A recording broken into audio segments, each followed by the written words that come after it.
বাংলাদেশের ফ্যাসিস্ট বিরোধী সকল রাজনৈতিক দলের মতের, ধর্মের, বর্ণের, বয়সের যে মানুষ আমরা আজকে এখানে ঐক্যবদ্ধ হয়েছি, আমরা প্রথমে কৃতজ্ঞতা জানাতে চাই বাংলাদেশের ফ্যাসিস্ট বিরোধী লড়াইয়ে যত রাজনৈতিক দল ছিল যারা আজকে এখানে উপস্থিত হয়েছেন, আপনাদের প্রতি আমাদের অন্তরের অন্তঃস্থল থেকে কৃতজ্ঞতা। আমরা শুধু আপনাদেরকে একটা কথাই বলি, একটা অনুরোধ করি, আমরা বিশ্বাস করি যদি ওই 5 আগস্টে খুনি হাসিনা জান নিয়ে পালিয়ে যাওয়ার পরে আমরা এই বাংলাদেশ নিয়ে যে স্বপ্নগুলো দেখেছিলাম সেগুলো আমরা বাস্তবায়ন করতে চাই, তাহলে আমাদের এই রাজনৈতিক দলগুলোকে ঐক্যবদ্ধভাবে কাজ করতে হবে।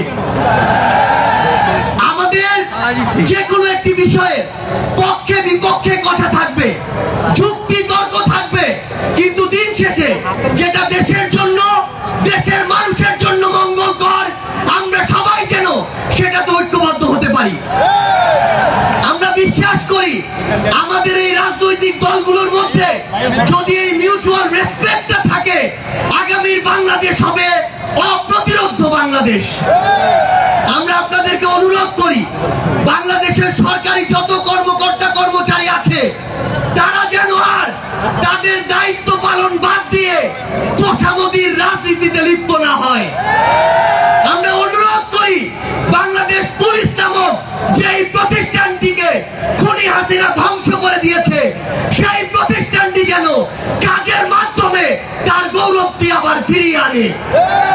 আমরা আপনাদেরকে অনুরোধ করি সরকারি সকল অফিস আদালত যত কিছু রয়েছে, সে পুলিশ হোক, বিচারক হোক, আমলা হোক, দয়া করে জনগণ থেকে হাত পেতে ওই ঘুষের টাকা নিবেন না।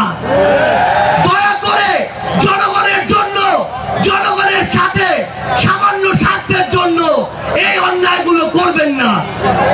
আমরা আপনাদের সামনে অনুরোধ করতে চাই এই রাষ্ট্রীয় প্রতিষ্ঠানগুলোকে খুনি হাসিনা নিজ হাতে ধ্বংস করে দিয়ে গিয়েছে।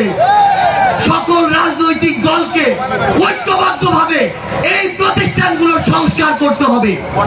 এই প্রতিষ্ঠানগুলোতে যেন সেই মানুষটি বসে যেই মানুষটি দেশ এবং মানুষের জন্য ভালো, সেই মানুষটি নয় যেই মানুষটি আমার মাইম্যান। আমাদের একটি জিনিস লক্ষ্য রাখতে হবে, আমার সামনে আমার আহত যোদ্ধারা, আমার সামনে 16 বছর ধরে বিভিন্ন রাজনৈতিক দলের কিংবা নির্দলীয় যারা ফাইট করেছেন তারা বসে আছেন, আমার সামনে আমার শহীদ পরিবার রয়েছে। এই প্রত্যেকটি গুম, খুন, বিচার বহির্ভূত হত্যা, এগুলোর বিচার যেন আমরা ঐক্যবদ্ধভাবে করি। এই খুনি হাসিনার বিচার যেন আমরা ঐক্যবদ্ধভাবে করি। একটা জিনিস মনে রাখতে হবে, নিজেদের সামান্য স্বার্থের জন্য যেন কোনো অপরাধী ছাড় না পেয়ে যায়। কোন অপরাধীর জন্য সুপারিশ দিয়ে আমরা যেন থানায় না যাই। কোন অপরাধীর জন্য সুপারিশ দিয়ে আমরা যেন কোনো বিচারকের কাছে না যাই। এই নতুন বাংলাদেশে ধ্বজভঙ্গ শিক্ষা সিস্টেম গুলো, এই কারিকুলাম গুলো আমাদেরকে ঠিক করতে হবে। এই বাংলাদেশকে বাংলাদেশ পন্থী হিসেবে গড়ে তুলতে হবে। আমরা আপনাদের কাছে অনুরোধ করি আগামী যে বাংলাদেশ আমরা স্বপ্ন দেখি, সকল রাজনৈতিক দল যদি ছোট ছোট স্বার্থগুলোকে এক পাশে রেখে ঐক্যবদ্ধভাবে কাজ করি, তাহলে সেগুলো আমরা বাস্তবায়ন করতে পারবো।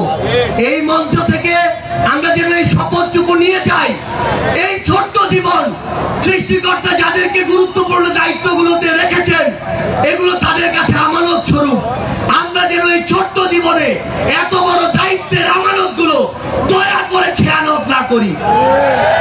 আমরা আপনাদের কাছে অনুরোধ করি আমাদের রাজনৈতিক দলগুলোর মধ্যে কেন্দ্র থেকে ওই একদম গ্রাম পর্যন্ত, রুট পর্যন্ত যেন নিজেদের ভিতরে সুস্থ একটি প্রতিযোগিতা হয়।